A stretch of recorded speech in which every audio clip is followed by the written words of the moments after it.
this computer. Well, Dave, thank you for joining us. Great to have you with us this evening. Many will know you, but perhaps not everybody. So could you please introduce yourself and your role with Rocha? Sure. So my name's Dave Bookless. Some will recognize that surname because my mother, Rosemary, has been a member of St. Matthew's in the past, although she's now very elderly and in a nursing home, so not able to attend.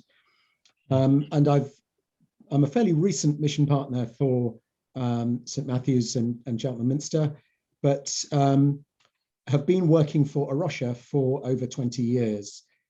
First with Rocha UK, which, as its name suggests, works in the UK, and then more recently with Rocha International, where I'm Director of Theology. And Rocha, if you're new to that, is an international family of organizations with a firm biblical basis that cares for God's creation in practical ways, mainly with community-based conservation projects, but also with a lot of biblical teaching and with practical advice on living sustainably as well. Thank you. And I guess your role with theology fits into the latter, the biblical teaching and the implications of that for discipleship as individuals and communities. Yes, very much. Yes, so a lot of writing, a lot of speaking, quite a lot of speaking to theological students. These days I can do that internationally on Zoom, which is quite easy. I don't have to travel. And I sit on various committees like the Church of England's Environment Working Group and various other things as well as part of that role. Thank you. So in the end of last year, we was COP26 in Glasgow. Would you share some reflections on that event from a biblical perspective with us? Yes, I mean, it was a huge jamboree, 25 or 30,000 people. I was actually there on the middle Saturday when there was the big climate march, at which there were probably 100 to 150,000. Nobody knows quite how many. So it was a massive, confusing and complex thing. We had a big Rocha presence there with folks from Rocha UK, Rocha International, Rocha France, Canada and Ghana all present and taking part. And for the first time, we had certification to be part of the official conference. So we were in what's called the blue zone, which is the inner circle. Overall, I think COP26 was a bit of a mix. Some progress was made, but not nearly enough, and particularly not enough on the critical issues. And for us as Christians, I think this is where our understanding of God as a God of justice really comes in, because what we saw at COP26 was the wealthy and the powerful in terms of nations and in terms of large companies. So for instance, the oil and gas and coal companies had more delegates there than any national delegation. We saw them exerting huge power and pressure, and we saw small nations, the nations that are suffering the most from climate change, island nations, countries that have been the victims of colonialism over the years as well. We saw them marginalized, not quite silenced, they were quite vocal, but we saw them overlooked. And to give an example, right in the final agreement that was made, there was a mention of phasing out coal, and that was watered down with huge pressure from China and India, two of the biggest and most powerful countries, into just phasing down coal. And of course, there's a massive difference between phasing out and phasing down. And that difference will be measured in hundreds of thousands of lives lost over the next 20 years from the effects of climate change. So these aren't just technical discussions, these have huge consequences. And I think we need to see it in terms of biblical justice. And I think the other point I'd make theologically is that for us as Christians, we need to see this as an issue of justice, but also an issue of creation care, because God has entrusted the careful stewardship and guardianship of his creation to us. And climate change is one of the biggest. It's not the only, but it's one of the biggest problems affecting all the ecosystems that support life on Earth. And one of the critical things is that we have solutions that don't just mop up our excess carbon, but also improve things for wildlife, because some of the solutions being suggested, some of the technological ones, will actually make wildlife loss worse. And we're facing a biodiversity crisis as well as a climate crisis, and we need to tackle the two together. We need to have a holistic view as Christians. Well, that prompts a load of questions. Perhaps an example you could give me on the biodiversity challenges would be useful, and which countries in particular are suffering the most other than the small island ones. So in terms of biodiversity loss, I mean, in some senses, countries like ours have lost a huge amount of our biodiversity anyway, because we have lost so many of our forests. But even now, even within my lifetime, we've seen massive declines in the numbers of common species like skylarks here in the UK.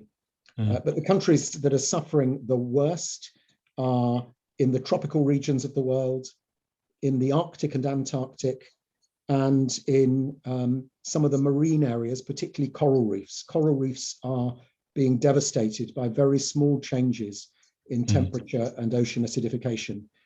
And that's causing huge problems for biodiversity in those areas.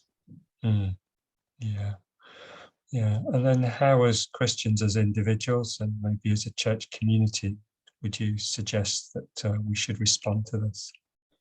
Thank you. That's a brilliant question. And the answer is we should pray and act. It's never one or the other. And there's a danger that we do one or the other, that we either pray but don't actually change anything, or that we run around like headless chickens, panicking and acting, but don't actually turn to God in prayer. And we need to do both. We need to do both at the same time. And we need to pray and act individually. We need to pray and act corporately. And we need to pray and act nationally and internationally. And I think at each of those levels, we can see things changing when we do that. So individually, it may be making decisions about greener electricity, either changing our provider or going for solar panels. After all, we're apparently all going to see a 50% increase in our energy prices in April.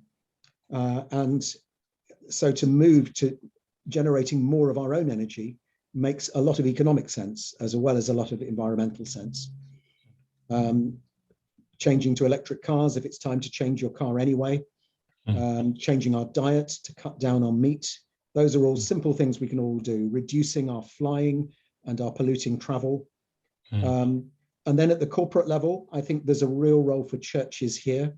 Many of you will know that the Church of England has signed up to try and get to net zero in terms of its emissions by 2030. And that's a huge target. It's a very ambitious one.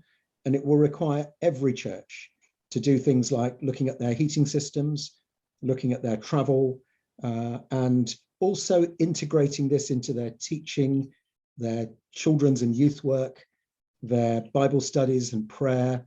So it's not just the technical, it's also, it flows from the heart of our faith.